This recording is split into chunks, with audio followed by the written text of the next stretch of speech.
Welcome to A1R Psychic Radio here on Moonstruck TV with Amanda Hall Psychic here on the Gold Coast, and it's an overcast, wintry, sort of supposedly spring day here, and we've probably had more cold and wet in the last couple of days than we had all winter. So excuse me if I'm feeling a little bit like a lizard and I'm all frozen and want to sort of get some warmth and some sunshine happening again. And, you know, again, this week we have to sort of open the show with, you know, like we really do need to really, I think, collectively as a world, join hands together and pray for those people that have gone through weather events, that have gone through tragedies, or may have just lost even the family pet in this last 7 days. Every time I open my inbox, there seems to be somebody there that's needing a little bit of a helping hand or a little bit of guidance or just some kind words to sort of, you know, to be bestowed upon them because of they've had their personal loss and tragedy. So, you know, one day I'm sure we'll have a show where we can just sort of open it up and say, this is fantastic, we've got nothing to report this week. But until such time as that happens, we'll all just think of those that are less fortunate than us. So this week it's really interesting because with the Simply Tarot card of the week that we draw every week, it's always, to me, sort of sets the theme for the next 7 days for all of us collectively around the world. And this week, I'm pleased to say, it was a really positive card. It was the Ten of Pentacles, which is money, contentment, and the signing of a monetary agreement. Now, isn't this interesting when we've got so much stuff going on in political arenas around the world with, you know, bickering and fighting and all jockeying for position, and this one said this and this one said that and this one ripped this one off, that we've actually got some money contentment happening. So let's hope it overflows to the political arenas as well around the world, that maybe we can maybe get a little bit of peace this week on the financial front. I know here in Australia the Aussie dollar's dropped again, but that's okay. You know, look, we get used to that going up and down like a yo-yo, as I'm sure many other currencies do around the world. So I think, you know, we've really got to put money into the perspective of what it is. It is an energy. You know, whether we like to admit it or not, money and currency are energies, and they do vibrate off the human emotions. And I believe the astrological signals around the world does help currencies fluctuate or increase or decrease with these energies that are happening around the world. So, okay, this week we've got a very, very busy week, so we'll kick the show along. This week we're going to be looking at the new moon in Virgo. Now, look, the new moon in Virgo is always what I believe is a nice new moon. For the simple reason, when we have anything that's in Virgo, it's a time where we can slow down just sort of marginally. We can catch our breath. We can sort of take a little bit of stock. It's a time when we can allow ourselves to be a little bit quiet, be a little bit in our own thoughts, and people don't worry too much about it. You know, they're not sort of pulling at us every which way. It's sort of just nice, I think, for everybody to be able to take a breather at this time of the year and say to ourselves, okay, what have we achieved so far this year? You know, nearly 9 months of this year have gone. How did the year pan out? Did we achieve everything that we put on our list at the beginning of the year as New Year's resolutions? I'm sure we all made some adjustments along the way. But I feel also, more importantly, at the Virgo time of the year, I think it's a time when we all need to really look at our physical health. Now, for some of us that are blessed with, you know, the most perfect body and the most perfect health, and that's very few people can put their hand up to that, it's a time when I think we all need to actively look at what we put into our mouths. What are we feeding this temple of a body? Are we feeding it the very, very, very best nutrition that we can afford to gain the maximum out of our bodies? And I mean, you know, we all spend collectively an awful lot of money on vitamins and health aids and products and things like that, but maybe we need to just go back to simplicity and look at the 5 food groups, get adequate rest, get adequate exercise, fresh air, and laugh a lot. And maybe if you go back to some of those basics, maybe we might just find our health will improve just marginally. Anyway, that's my theory, and that's what I'm hoping, that we can all sort of start to look at that. And maybe then we might be able to fix some of the other bigger problems in the world, like global warming and whatever. If we all start taking better care of ourselves, it will then overflow into other areas of the universe as well. So this week it's the new moon's turn. So we've got the new moon candle. This is what I'd be working with this week. So how would I work with this, and what would I write on a list with a new moon in Virgo? Well, for me personally, I've been struggling with a minor setback in my health this year, which has made me realise that I'm not 20 anymore, and I had to learn to slow down and reorganise my life so that I could still do the things that gave me great pleasure, like being here every week with you guys. So for me personally, it's going to be a matter of writing down the things that I wish to release out of my life that may have been causing part of my slight health illness. And it may also be a time where I'm going to look at the new things that I want to bring into my life. So I'm looking for sort of, new ways of dealing with my condition that I have to learn to live with on a daily basis. How can I improve my health? How can I learn to sort of, enjoy my life more now that I'm at a certain stage in my life where I don't have the pressures of a young mum and, just starting out in my career? What is the next steps? And it's really interesting because each stage in our life, I think, brings its own complexities and its own trials and tribulations. And, there's no exception no matter which stage you are at your life. There's always something new that you might like to be bringing into your life that can relate to your physical health, your emotional well-being, and also looking at your lifestyle and your work in general. So look at those sort of things, and they're the things that you're going to write on your list of what you'd like to be drawing towards you, but you may also want to release a couple of things at the same time. So even though a new moon is more about attracting to us, I still believe it's a time when we can release something that no longer serves us anymore. So look at it in that way, because it is the new moon in Virgo and it is working on our physical health. Oh, I forgot to talk about how to burn a candle. Okay, with my extra large candles, you'll see that they have 2 wicks in them. 1, 2. I like to burn one side one day and one side the next way. That way it gives you a longer burn time out of your candle. You'll get up to 100 hours then out of your candle that way. If you burn the 2 wicks at the same time, you'll get approximately 60 hours out of them. Now, with burning any candles, the soy itself does not get hot, but the glass containers that they come in do. And, if you're prone to drops in barometric pressure or changes in atmosphere, which we all usually are from time to time, it's always advisable to be very cautious of your candles and make sure that you put them on a coaster. Never put them directly on your furniture so that you could, you don't scorch a good oak table, things like that. But it also helps prevent the glass from cracking if the barometric pressure drops a little bit. If we've got a barrier between that, particularly cork is preferable, or a cork coaster is preferable. Between that and the surface, it just helps to sort of keep the temperature more consistent with your glass container. Now, for those of you that want a smaller candle, that you might want to take one to the office, you might want to take one with you when you're traveling, you might want to give one as a gift, then I suggest our travel box kit, where you can make it up with your 3 different candles. This time I've gone a little bit different. I've put the full moon candle in the middle, and I've put the candle either side that represents the earth signs, or particularly Virgo, for this week's pack. So these you'll get about 15 hours burn time out of them. Same rules apply. Always make sure that you put them on a surface. Keep them away from dogs, pets, children. Make sure that you sit with your candle. Never leave a candle unattended. Never put them under an air conditioner or an open window. Now, for those of you that say to me, look, Amanda, I can't sort of have a candle burning, but I still want to work with the energy of whatever the topic is for the week, then might I suggest a melt warmer or a wax warmer? You can pick these up at your local variety store or your local supermarket or department store. Here in Australia, they're around about $15, maybe a bit cheaper in other parts of the world. This one has a little button on the side so that you know when it's turned on and when it's turned off.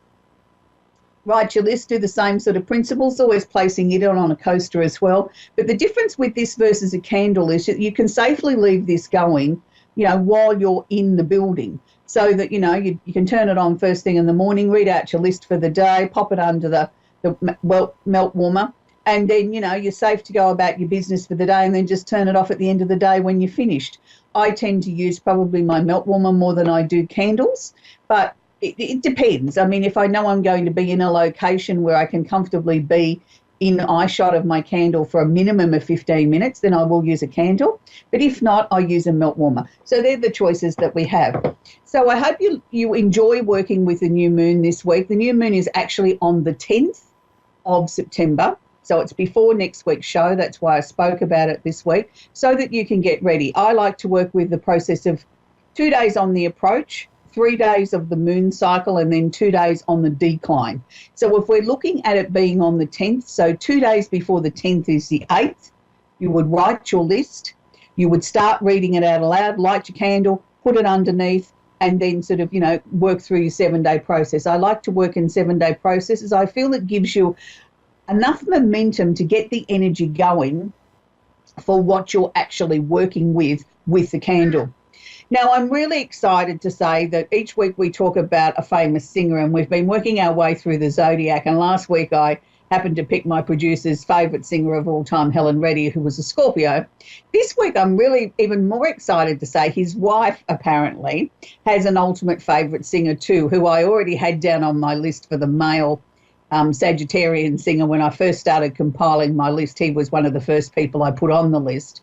And it's interesting that it happens to be Connie's actual favourite singer too. So I'm really, really excited to talk about this man. This man has left an amazing legacy of work that I don't think it matters what age you are.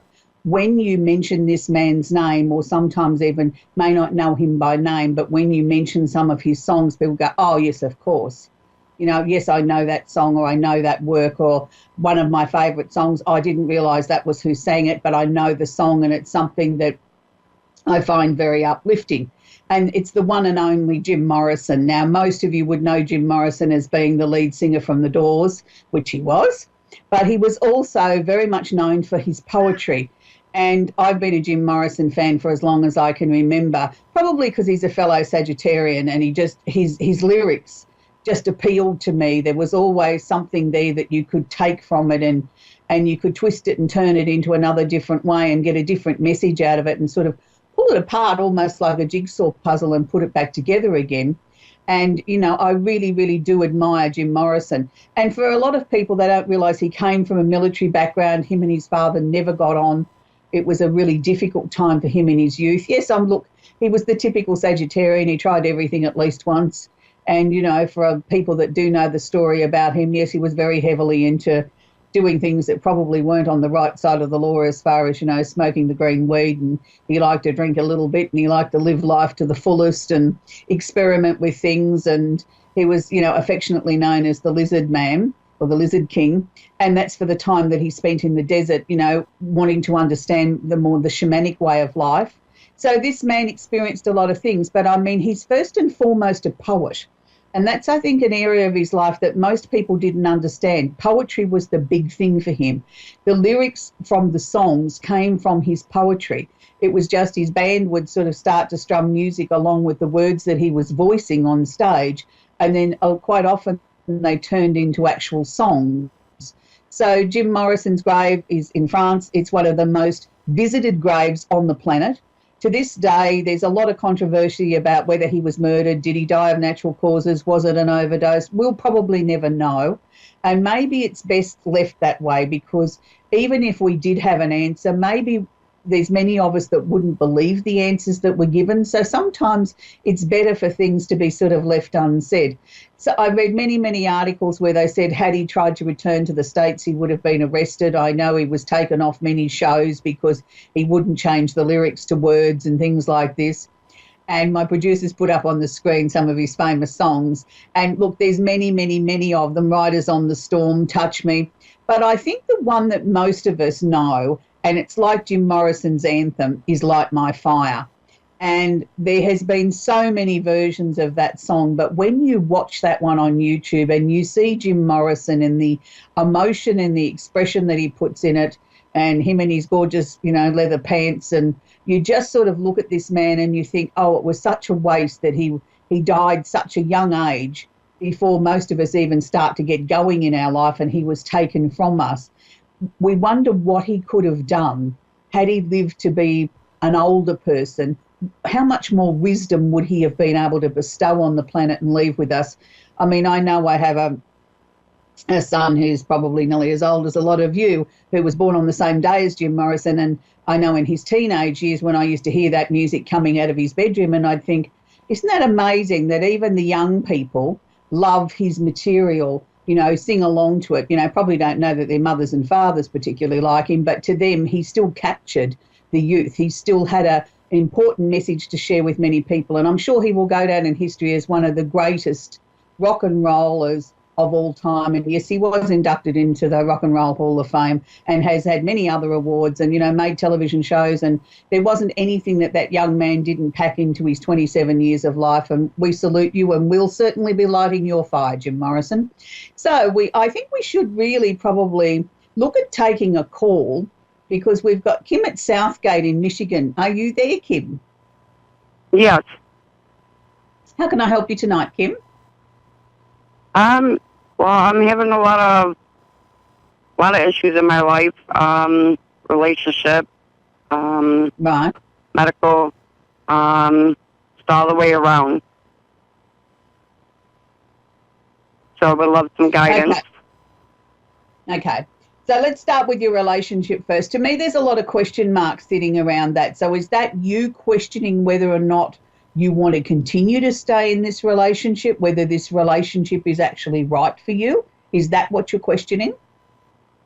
Yeah, pretty much.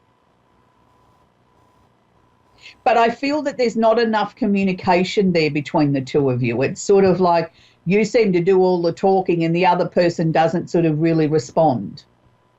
Correct. And that's becoming increasingly difficult, because if you don't get some sort of response, how can we resolve issues if the other person doesn't participate? Look, I don't Right, think I totally agree. I don't know that they're deliberately doing this to be difficult.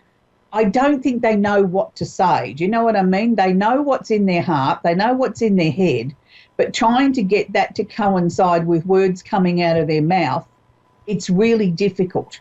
So maybe you might be able to suggest to the other person that, you know, okay, look, I appreciate you mightn't be able to spit it out what you need to say, but maybe you could write me something or send it to me in an email or send me a song to listen to, anything, you know, anything that we can help to try and get some communication happening, I think would be a bonus. Right.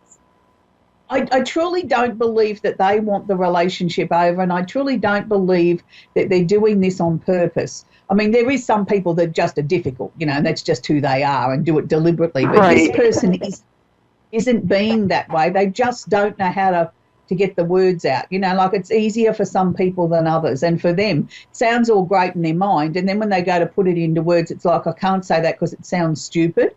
But sometimes it's not about whether it sounds stupid or not. It's the act of responding is the important thing. You know, whether it sounds grammatically correct or not is not the issue, is it? It's like, you know, if there's something that needs to be talked about, you want their opinion, you want their input. You know, how can you sort of continue to move a relationship on and grow it if the other person doesn't give you anything to work with? Right, exactly. Yeah. And that's kind of where we're at right now. Yeah, and it's hard because I don't believe that you're ready to walk away from this, Kim, but you know that you can't keep going this way either. You know, like you're between a rock and a hard place. You know, Yeah. Which way do I sort of go? Look, the only thing I can suggest to you is what I've already suggested.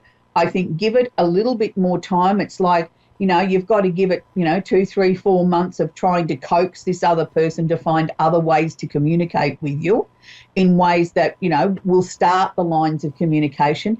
If for some reason that nothing happens and it doesn't work, then I think, you know, in say 4 months' time, you got to turn around and say to yourself, look, I've got to draw a line under this. I can't do this anymore. This is no good to my well-being. And, you know, because it's going to just literally eat you up. It's going to drive you nuts.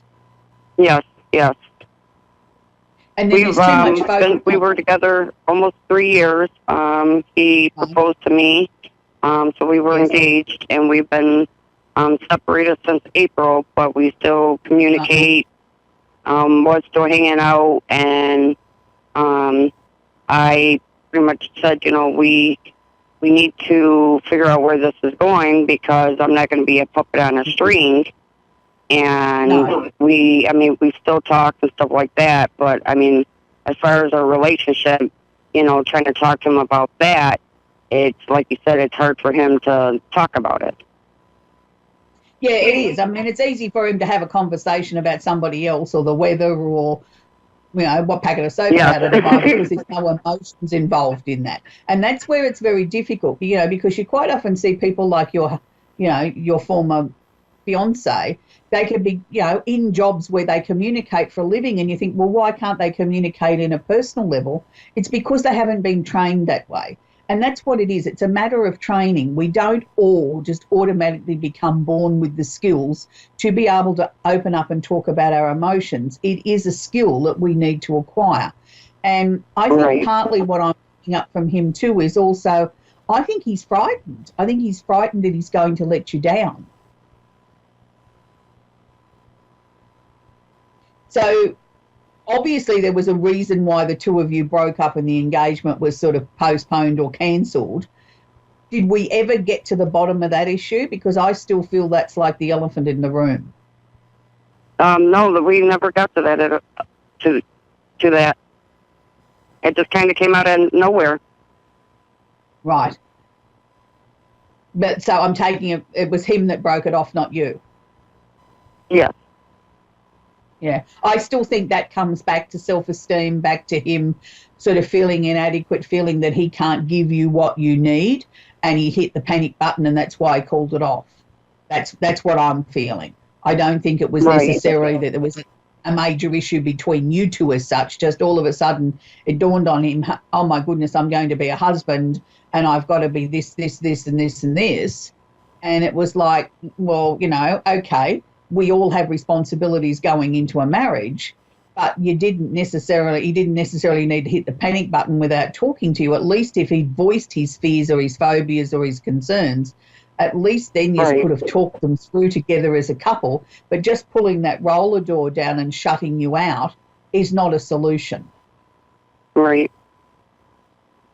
Do you know that's the hardest thing, you know, because not knowing, you know, I mean, he'd still say, I love you, you know, and like you said, when I said to him that I'm not going to be a string on a puppet, he said, because I told him, I said, why is it that you can talk about everything else, but you cannot talk about us, our relationship? And he said, I don't know. And he said, I'm probably going to, something about losing a good thing, or I don't want to lose a good thing, but I'm probably going to. And he said, I love you with all my heart. And that was pretty much it. Then he shut down. Okay, so do you think it's possible that we might be able to get him into some sort of couples counselling or anything like that? Do you think he'd be open to that? I don't know. Like I said, it's hard for, I mean, like right now, he was over at my house a few days ago, and, you know, we had some words, and we haven't spoke since. Yeah, but I think you will get back to talking again. But what I'm thinking is, you know, let's sort of look at a number of different layers of ways that we can approach this. I think a lot of his issues come from childhood, because I don't feel that he came from a family that really opened up and talked about anything. I think they just shoved it in the closet and hoped it never fell out again. That's how they dealt with it. That's exactly what he has said many times too, you know, about his childhood. Yeah, and that's what I mean. He's had nothing that he can take from childhood into adulthood and how to work through relationships. And that's why, you know, I've made those suggestions and, you know, gently sort of maybe suggested, well, maybe we should go and get some counselling together, so that put it across that so we can both learn how to sort of express what's in our mind, you know, and in our heart, you know, so we can both learn some new skills, not just him. If you put it across as both of you that you feel inadequate too, then that may just take some of the pressure off him thinking, well, hang on a minute, it's not just me. She feels the same way.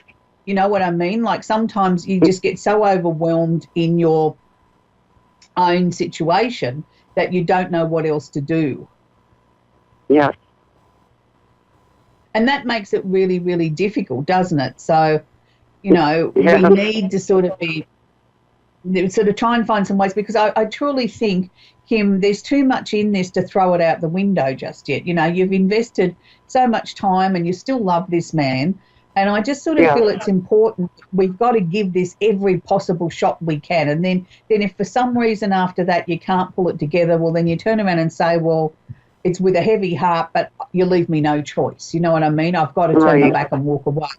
But you can't do that until you've exhausted everything. And I mean everything. Yeah, he's built a bond with my children that I never thought I thought my kids would never bond with another man besides their father. I mean, like with I have 4 grandchildren, and he came into our life when my granddaughter was 3. She's 6 now.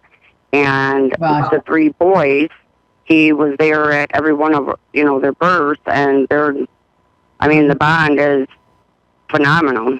And so, you know, it's like I'm in a position, it's like hard, you know, and yes, I love him with everything in me, but it's like, what do I do? You know, do I sit and wait? You know, I mean, it's like, do you think this? Yeah, look, I believe that you've still got to sit there and wait. I mean, I think you've got to wait, and I think you've also got to try and get a plan of action here. I mean, you know, this man is not 20, so, I mean, it's not as if we can sort of turn around and say he's pliable like a flexible, you know, piece of bamboo. He's not. He's rigid. He's stiff. You know, he's had many years of conditioning beyond childhood, you know, in his adult life that's made him this sort of person. Maybe even sort of to, like, sort of take the pressure off again in another way and sort of say to him, sort of, look, darling, I understand that you still love me, and maybe getting married is not the right thing for us at the moment. Let's just live in the way we are and see where it goes, you know, try and diffuse the pressure in maybe that way. And, you know, look, I really do believe that the two of you will stay together. I think we've just got to find some ways around this. And I think this is really, really important, Kim, that, you know, you keep pushing forward with this, because I just sort of feel that this man is your, you know, your sole partner. And I wouldn't like to see you sort of let go of this because it's all become too hard, because it's not just you. It's like you said, your children, your grandchildren as well have taken to him like a duck to water. So, you know, there's too many people here that are going to suffer by, you know, him not being able to communicate. You know, and if that's the best that you can get out of this situation, that he's terrified of the commitment of marriage and you live in your place and he lives in his, but we live happily ever after, well, so be it. That might be what works for you guys. Right. Do you know what I mean? Find what works for you two. Right. And then by taking that pressure off the situation, that may just then be the thing that helps him sort of overcome his fears. Anyway, we're going to have to leave it there, sweetie. We've only got seconds left of the show. I wish you well with your dilemma, but I'm sure it will sort out. So I'd like to thank everybody that watched. We'll do it all again in 7 days' time. So until then, have a great week wherever you are in this amazing planet of ours. And don't forget, light somebody's fire, as Jim Morrison would say. Bye for now.